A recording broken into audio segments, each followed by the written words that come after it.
ሰላም ጤና ይስጥልኝ እንደምንላችኋል ውድ ተመልካቾቻችን ከአባይ ቴሌቪዥን የሚተላለፍላችሁ የዕለተ ማክሰኞ ሰኔ 30 ቀን 2018 ዜና ለፍታ የመረጃ ሰዓታችን ተጀምሯል። በቀኑ የዜና ወጃችን በስድስተኛው የህዝብ ተወካዮች ምክር ቤት 5ኛ ዓመት የሥራ ዘመን 30ኛ መደበኛ ስብሰባ ላይ ከምክር ቤት አባላት የተነሱ ጥያቄዎችንና የጠቅላይ ሚኒስትር አብይ አህመድን ምላሽና ማብራሪያ የተመለከቱ መረጃዎችን ወደ እናንተ እናደርሳለን። ዜናዎችን እየመራው ሀና ፍሳ ከእናንተ ጋር ቆይታ አድርጋለሁ። አብራችሁ ቆዩ። የህዝብ ተወካዮች ምክር ቤት አባላት የጦርነት ስጋቶችን ጨምሮ በተለያዩ ሀገራዊ ጉዳዮች ዙሪያ ለጠቅላይ ሚኒስትሩ ጥያቄዎችን አቀረቡ። ስድስተኛው የኢፌዴሪ የህዝብ ተወካዮች ምክር ቤት 5ኛ ዓመት የሥራ ዘመኑን 30ኛ መደበኛ ስብሰባውን በዛሬው ዕለት አካሂዷል። የ2018 በጀት ዓመት የሥራ አፈጻጸም ሪፖርትና የ2019 በጀት ዓመት የዕቅድ ዝግጅትን በተመለከተ ማብራሪያ ለመስጠት በምክር ቤቱ የተገኙት ጠቅላይ ሚኒስትር አብይ አህመድ ከህዝብ ተወካዮች ምክር ቤት አባላት ለተነሱላቸው ጥያቄዎችና አስተያየቶች ምላሽና ማብራሪያም ሰጥተዋል። የህዝብ ተወካዮች ምክር ቤት አባላት ለጠቅላይ ሚኒስትር አብይ አህመድ ካቀረቧቸው ጥያቄዎችና አስተያየቶች መካከልም የትግራይን ወቅታዊ ሁኔታ ይገኝበታል። በዚህም አባላቱ የፕሪቶሪያው የሰላም ስምምነት በክልሉ ያለውን የሰላም ሁኔታ አሻሽሎ እንደነበር፣ ነገር ግን በክልሉ ውስጥ የታጠቁ ኃይሎች እንቅስቃሴ፣ የግጭት ቅስቀሳዎችና ከውጭ ኃይሎች ጋር በመሆን ሀገርን ወደ ግጭት ለማስገባት የሚደረጉ እንቅስቃሴዎች ለመግታትና ዘላቂ ሰላም ለማረጋገጥ መንግስት እየወሰዳቸው ያሉ እርምጃዎችና የወደፊት እቅዶች ምንድናቸው ሲሉ ጠይቀዋል። የፕሪቶሪያ ስምምነት ለትግራይ ህዝብ ሰላም፣ መልሶ ግንባታና ልማት አዲስ ተስፋ የከፈተ ታሪካዊ ስምምነት ነው። ሆኖም የህወሓት አክራሪው አንጃ ቡድን ይህ የሰላም ስምምነት እንዲቀጥል አልፈለገም። እንደ ወትሮ ሁሉ መሰንበቻ መንገዱ ጦርነት፣ ግጭት እና ትርምስ ነው ብሎ ስለሚያምን በክልሉ ውስጥ አሁናዊ የፖለቲካና የጸጥታ ውጥረቶች ስምምነቱ ያመጣውን ተስፋ እንዲደበዝዝ እያደረገ ይገኛል። በተለይም በክልሉ የሚታዩ የታጠቁ ኃይሎች እንቅስቃሴዎች፣ የግጭት ቅስቀሳዎችና ከውጭ ኃይሎች ጋር የሚነሱ ግጭቶች ከሁሉ በላይ ከቋሚ የኢትዮጵያ ጠላቶች ጋር ሆነው እናት ሀገርን ወደ ግጭት ለማስገባት የሚደረገው የባንዳነት እንቅስቃሴ በህዝቡ ዘንድ ትልቅ ጥያቄና ስጋት ፈጥረዋል። ክቡር ጠቅላይ ሚኒስትር፣ በትግራይ ክልል ዘላቂ ሰላም ለማረጋገጥና የትግራይ ህዝብ ከሀገራዊ የልማት ፍሬ የበለጠ ተጠቃሚ እንዲሆን መንግስት በአሁኑ ወቅት እየወሰዳቸው ያሉ ተጨባጭ እርምጃዎችና የወደፊት እቅዶች ምንድን ናቸው? ከሰላም ወዳዱ የትግራይ ህዝብ፣ ምሁራን፣ ወጣቶች፣ የሚዲያ ሰዎችና ፖለቲከኞች ምን ይጠበቃል? ፕሮጀክቶችንና የመልካም አስተዳደር ችግሮችን በተመለከተ ከምክር ቤት አባላቱ ጥያቄዎች የተነሱ ሲሆን በተለያዩ ምክንያቶች ሳይጠናቀቁ የቀሩ የመንገድ፣ የመስኖና የውሃ ፕሮጀክቶችን ለማጠናቀቅ የተያዘው አቅጣጫ እንዲሁም በልማት ምክንያት ለሚነሱ ዜጎች ተገቢውን ካሳና ማረፊያ ከመስጠት አኳያ ያሉ የአፈጻጸም ክፍተቶችን ለማስተካከል መንግስት ምን አስበዋል ሲሉ ጠይቀዋል። በተመሳሳይ የዋጋ ግሽበት፣ የቤት ኪራይ ውድነትና ከፍተኛ የደሞዝ ታክስ በዝቅተኛና መካከለኛ ገቢ ባላቸው ዜጎች እያሳደረው ስላለው ጫና፣ በሀገሪቱ ስላለው የእገታና የሰላም እጥረት ስጋቶች እንዲሁም የወደብና የባህር በር ባለቤትነት ጥያቄ ጉዳይ በተመለከተ ጥያቄዎች የቀረቡ ሲሆን ማብራሪያም ተጠይቆባቸዋል። በአብዛኛው በመስክ እንደምናየው የተጀመሩ መንገዶች፣ ከፍተኛና መካከለኛ የመስኖ ፕሮጀክቶች በኮንትራክተር ችግር፣ በካሳ ክፍያ ችግር መንግስትና ህዝብ ለኪሳራ ይዳረጋሉ። ይህ በእርስዎ ኃይል ካልተባለና ለየት ያለ ኢንተርቬንሽን ከሌለው የተጀመሩትም አያልቁም፣ አዳዲስ የጠየቅናቸው ፕሮጀክቶችም አይሰሩም። ለነዚህ ተጀምረው ያልተጠናቀቁ ሳይጀመሩ ታቅደው ለቀሩ ፕሮጀክቶች ምን የታሰበ ነገር አለ? የተከበሩ ጠቅላይ ሚኒስትር፣ ብዙ ዜጎች እርስዎን ማግኘት ይፈልጋሉ።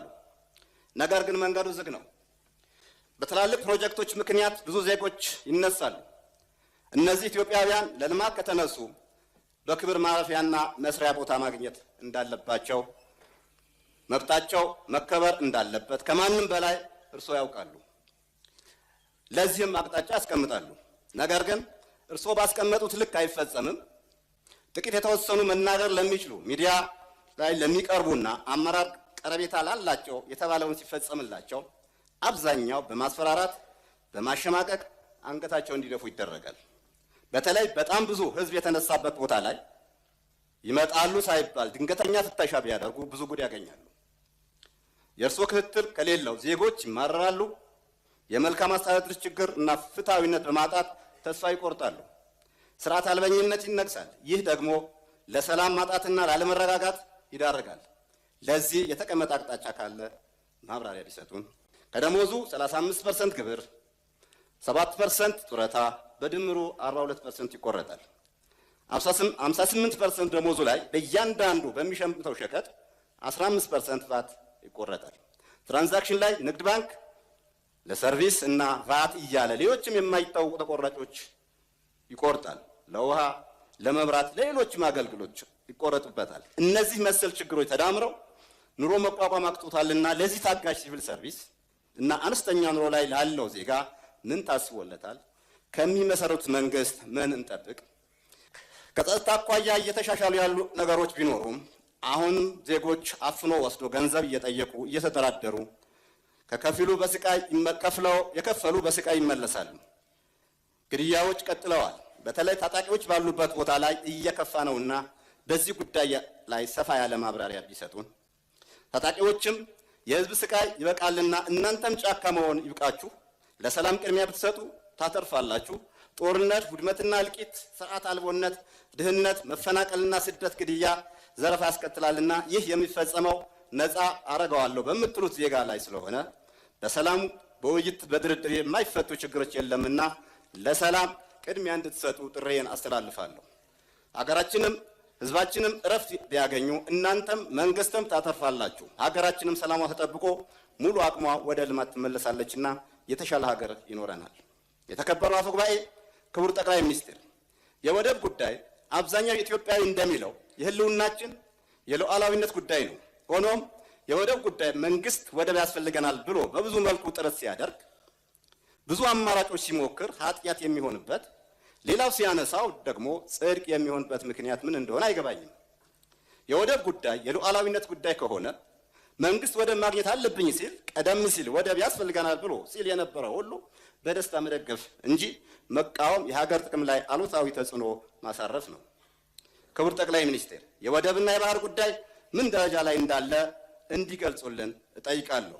በተጨማሪም ሃይማኖትን እንደ ሽፋን በመጠቀም የፖለቲካ ተቋማቸውን በሃይማኖት መልክ ለመግለጽና ብጥብጥ ለመቀስቀስ የሚሞክሩ አካላት እንዳሉ በመጥቀስ መንግስት ይህንን በሃይማኖት ስም የሚደረግ የሽብርና የብጥብጥ እንቅስቃሴ ለመፍታት ምን እያደረገ ነው? የወደፊት እቅዱስ ምንድን ነው? ሲሉ አባላቱ ጥያቄ አቅርበዋል። ከዚህ በፊት በሃይማኖቶች መካከል ይታይ የነበረው መተነኳኮስ እና ግጭት እየቀረ መተባበርና መደጋገፍ እየተለመደ መጥቷል። አንዱ የሌላው ደስታ፣ አንዱ የሌላው ችግር እንደራሱ መመልከትም ጀምሯል። ይህ እጅግ በጎ እርምጃ ነው። ይሁን እንጂ አሁንም ሃይማኖትን እንደ ሽፋን ተጠቅሞ ጦርነትና ግጭት የሚያውጁ የፖለቲካ አቋማቸውን በሃይማኖት መልክ መስጠት የሚፈልጉ አሉ። እነዚህ አካላት ብዙ ጊዜ ከዋናዎቹ የሃይማኖት ተቋማትና ከመንፈሳዊ መሪዎች ውጪ የሚገኙ ናቸው። መንፈሳዊ ተቋማቱ የእነርሱን የብጥብጥ አጀንዳ አልቀበል ሲሏቸው በሃይማኖት አባቶች ላይ የተቃውሞን እስከ መቀስቀስ ይደርሳሉ። ይህ ሁኔታ በዚህ ከቀጠለ በሃይማኖት ተቋማት መካከል ያለውን ሰላም ይረብሻል። በሃይማኖት ስም የሚደረግን የሽብርና የተቃውሞ እንቅስቃሴንም ያበረታታል። ክቡር ጠቅላይ ሚኒስትር፣ መንግስታችን ይህንን ችግር ለመፍታት ምን እያደረገ ነው? እንዲሁም ለወደፊቱስ ምን ለማድረግ አስቧል? እያልኩ በየዕለቱ ጦርነት ሊቀሰቀሱ የሚችሉ ትንኮሳዎች ትግራይ ባሉ ኃይሎች እየተፈጸመ ነው ያሉት ጠቅላይ ሚኒስትር አብይ አህመድ መንግስታቸው በቂ ዝግጅት ማድረጉን ተናገሩ። ጠቅላይ ሚኒስትር አብይ አህመድ ዛሬ ሰኔ 30 2018 በሕዝብ ተወካዮች ምክር ቤት ተገኝተው ከምክር ቤት አባላት ለተነሱላቸው ጥያቄዎች ምላሽና ማብራሪያ ሰጥተዋል። በወቅታዊ የኢትዮጵያ የሰላምና ጸጥታ ጉዳይ ላይ ለተነሱ ጥያቄዎች ማብራሪያ የሰጡት ጠቅላይ ሚኒስትር አብይ አህመድ የኢትዮጵያ ሰላም አንጻራዊ በሆነ ሁኔታ ተሻሽሏል ያሉ ሲሆን በአንዳንድ አካባቢዎች ያሉ ችግሮችን በውይይትና በንግግር ለመፍታት ጥረት እናደርጋለን ብለዋል። አክለውም በኦሮሚያና በአማራ ክልሎች ያሉ ታጣቂዎች እየተደራደሩ እየተመለሱ ይገኛሉ ያሉት አብይ ቀሪ ታጣቂዎችን በዚህ መንገድ እንዲመለሱ እንፈልጋለን ሲሉ ተናግረዋል። ጠቅላይ ሚኒስትር አብይ አያይዘውም በትግራይ ክልል ወቅታዊ ጉዳይ ዙሪያ ለተነሱ ጥያቄዎች በሰጡት ማብራሪያ ፕሪቶሪያን አሸንፈን ነው የተደራደር ነው፣ ድርድሩም የአሸናፊና የተሸናፊ ነው ብለዋል። አሁን ላይ የትግራይ ሕዝብን እያመሱ ያሉት ማርከን የለቀቅናቸው የህወሓት ሰዎች ናቸው ሲሉ አንስተዋል። እንዲሁም በክልሉ የሚያውኩ የህወሓት አመራሮች ቤተሰቦች በአዲስ አበባና በውጭ ሀገራት ቢሆኑም በአዲስ አበባ ያሉ ቤተሰቦቻቸውን አልነካንም በማለት ገልጸዋል። ፕሪቶሪያን በሚመለከት ፕሪቶሪያ እንደ ድርድር ብቻ መታየት ያለበት ጉዳይ አይመስለኝም። ብዙ ውጤት ያስገኘ የሰላም ስምምነት ነው። ከሁሉ በላይ አሸናፊና ተሸናፊ እኩል ቁጭ ብለው የተወያዩበት ድርድር ነው። መንግስት ካሸነፈ በኋላ የተሸነፈውን ኃይል አስቀምጦ ተደራድሮ መፈራረም ብቻ አይደለም፣ በችግር ውስጥ የነበሩ የታጠቁ ኃይሎች ቀልቦ ብዙ ድጋፍ ሰጥቶ ለሰላም ያለውን ቁርጠኝነት ለማሳየት ሙከራ አድርጓል። በዚያ ስምምነት ምን ተገኘ ያላችሁ እንደሆነ ቢያንስ በትግራይ ጊዜያዊ መንግስት ማቋቋም ተችሏል። መንግስት ማቋቋም ቀላል ነገር አይደለም። ከ60 ሺህ ያላነሱ የታጠቁ ኃይሎች በዲዲአር አስፈላጊው ክፍያ ተፈጽሞላቸው ከሰራዊቱ እንዲቀነሱ ሙከራ ተደርጓል።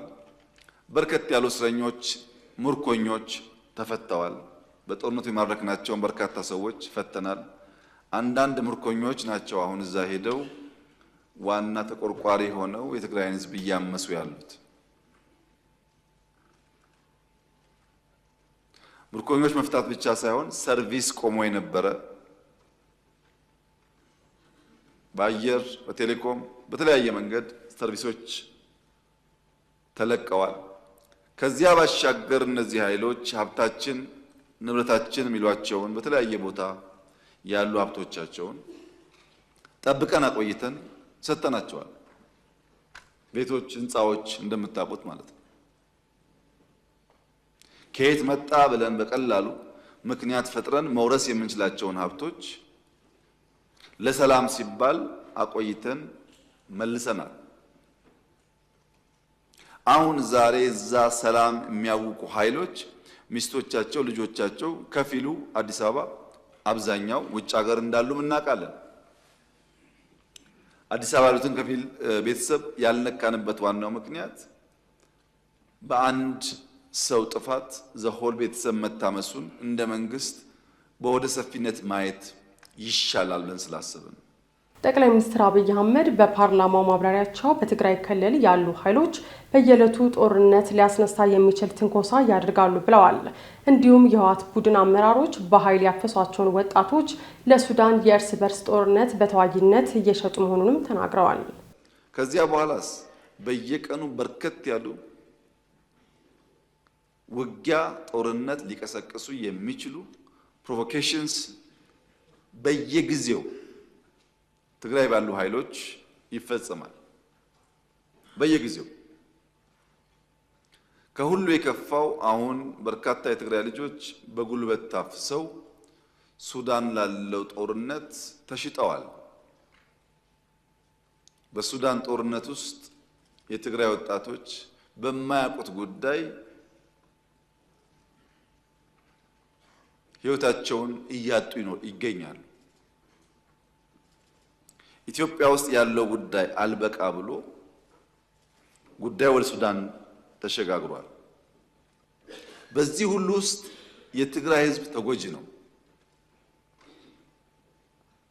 የትግራይ ህዝብ የችግሩ ባለቤት ሳይሆን የችግሩ ገፈት ቀማሽ ነው። የትግራይ ህዝብን ችግር የበለጠ ያባባሰው የውስጥ ቁስል መሆኑ ነው። የማይታይ የውስጥ ቁስል በቀላሉ የማይሽር መሆኑ ነው። በነገራችን ላይ ዛሬ በትግራይ ውስጥ ከሚኖር ትግራዋይ በላይ በሰላም ወጥቶ መግባት የሚችል አፈሳ የማይካሄድበት በደሴ፣ በጎንደር፣ በባህር ዳር፣ በአዲስ አበባ፣ ቢሾፍቱ፣ አዳማ፣ አርባ ምንጭ፣ ሐዋሳ ያለ ትግራዋይ ትግራይ ካለው ሰው በላይ ሰላም አለው። ትግራይ ካለው ሰው በላይ በሰላም ወጥቶ መግባት ይችላል። የሚያሳዝነው የጉዳይ ግን ትግራይ ብቻ አይደለም። አማራ አካባቢ የሚንቀሳቀሱ ኃይሎች ለአማራ ሕዝብ ሰላም፣ ደህንነት፣ ጥቅም እንታገላለን ብለው የሚሉ ኃይሎች በሚንቀሳቀሱባቸው አካባቢዎች ካለው የአማራ ተወላጅ ይልቅ ኦሮሚያ፣ ደቡብ፣ ሶማሊያ ያለው አማራ ሰላም አለው። እነዚህ እንታገላለን የሚሉ ኃይሎች ያሉበት አካባቢ የበለጠ ፍራቻ፣ የበለጠ ግድያ፣ የበለጠ ዘረፋና መታገዶች አሉ። ኦሮሚያ አካባቢ ለኦሮሞ እንታገላለን ብለው የሚምሉ የሚገዘቱ ኃይሎች ከሚንቀሳቀሱበት አካባቢ በላይ በአማራ ክልል የሚንቀሳቀስ፣ በሶማሌ የሚንቀሳቀስ፣ በአፋር የሚንቀሳቀስ ኦሮሞ የተሻለ ሰላም አለ። የትግራይን ወቅታዊ ሁኔታ ሲገልጹትም በመጥረቢያ መስለው የትግራይና የኢትዮጵያ ሕዝብ የመጥረቢያ ፖለቲካ ሰለባ ነው ብለውታል። የህወሓት ቡድን እንደ መጥረቢያ ነው ያሉት አብይ የሚፈጸመው የሻዕቢያን ዓላማ ነው እንጂ የራሱ ዓላማ የለውም ሲሉ ገልጸዋል። ህወሓት በመጥረቢያው እንጨት ሻዕቢያን በእጀታው የመሰሉት ጠቅላይ ሚኒስትር አብይ አህመድ ከመጥረቢያውና ከእንጨቱ ጋር ብንጋጭ እንጨቱን የሚያዘው አካል እስካለ ሰላም አናገኝም ብለዋል። የመጥረቢያ ፖለቲካ ሰለባ ነው ትግራዋይና ኢትዮጵያውያን የሆኑት። መጥረቢያ 3 አክተሮች አሉት። አንደኛው አክተር ከብረት የሚሰራው የሚቆርጠው የተሳለ ነገር። ሁለተኛው አክተር ተጣሞ እዚያ ውስጥ የሚገባው እንጨት ነው። ሶስተኛው አክተር እንጨቱን ይዞ የሚቆርጠው አካል። የመጀመሪያው ብረቱ የተሳለው መጥረቢያ ምንም ዓላማ የለውም። የእንጨቱን ዓላማ ይፈጽማል። እንጨቱን ሲያዘው ብቻ የእንጨቱን ፍላጎት የእንጨቱን ዓላማ ፈጻሚ እንጂ የራሱ ሐሳብ የራሱ ዓላማ የለውም። እንጨቱም የያዘውን እጅ ወደ መራው የሚሄድ በያዘው እጅ የሚታዘዝ የያዘውን እጅ ፍላጎት የሚመልስ እንጂ የራሱ ዓላማ የለውም። ቲፒኤልኤፍ እንደ መጥረቢያ ነው። መያዛው እንጨት እንደ ሻዕቢያ ነው። ዋናው አዛዦች ባለጉዳዮች ሌሎች ናቸው። ከመጥረቢያው ጋር ከብረቱ ጋር ብንጋጭ እንጨቱ እስካለ ድረስ ከእንጨቱ ጋር ብንጋጭ እንጨቱን የሚያዘው ሰው እስካለ ድረስ ዘላቂ ሰላም አናገኝም።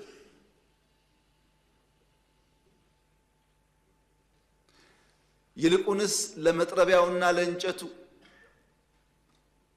ያለኝ ምክር የኢትዮጵያ ሰላምና እድገት ይበልጥ ተጠቃሚ ያደርጋችኋል፣ የሚልካችሁ አካል መጠቀም ያደርጓችኋል እንጂ ምንም ፋይዳ የለው የሚል ሲሆን በእኛ በኩል ግን ዝግጅቱ ኢትዮጵያ የሰላሟ መደፍረስ ምንጭ የት እንደሆነ ስለምናቅ ከምንጩ የሚነሳውን ማንኛውም ትንኮሳ ለመከላከል የሚያስችል ቁመና በመፍጠር ላይ የምንገኝ መሆኑን ለተከበረው ምክር ቤት መግለጥ እፈልጋለሁ። የኢትዮጵያን አንድነት የኢትዮጵያን ሉዓላዊነት አደጋ ውስጥ ሊያስገባ የሚችል ማንኛውም ነገር ከመጣ ለመከላከል የሚያስችል ቁመና እንዳለን ላረጋግጥላችሁ እፈልጋለሁ።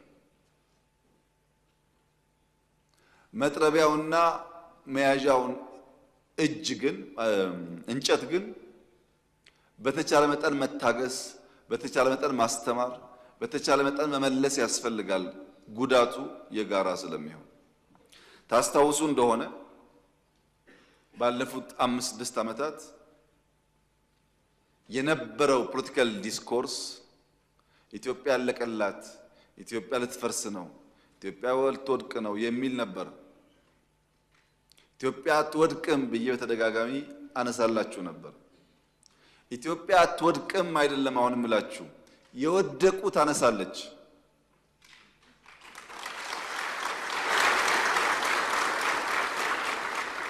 የወደቁ ታነሳለች፣ የተኙ ታነቃለች።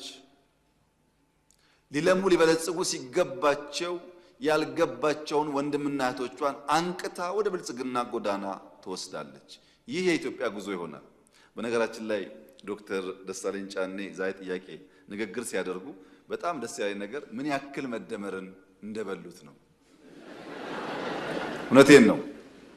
በጣም ደስ ያለኝ ስለ ሚዛናዊነት፣ ስለ ክልል ኢምፓወርመንት እና ስለ ሀገር ዩኒቲ ኮሪደር ላይ ብቻ ሳይሆን ዳይቨርሲፋይድ ኢኮኖሚ ስለመገንባት በጣም ትላልቅ ቁም ነገሮች አንስተዋል። ሙሉ በሙሉ የመደመር መንግስት ተሳቢዎች ማለት ነው። ይሄ በነበረን ቆይታ አንዱ ከአንዱ ሐሳብ ተወራርሷል ማለት ነው።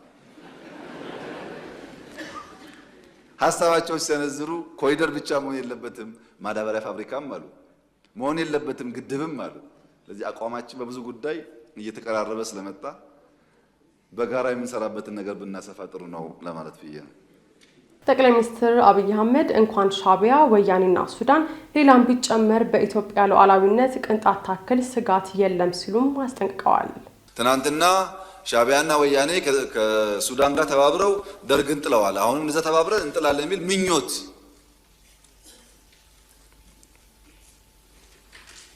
እንኳን ሻዕቢያና ወያኔና ሱዳን ሌላም ቢጨመር በኢትዮጵያ ሉዓላዊነት ቅንጣት ታክል ስጋት የለም። ቅንጣት ታክል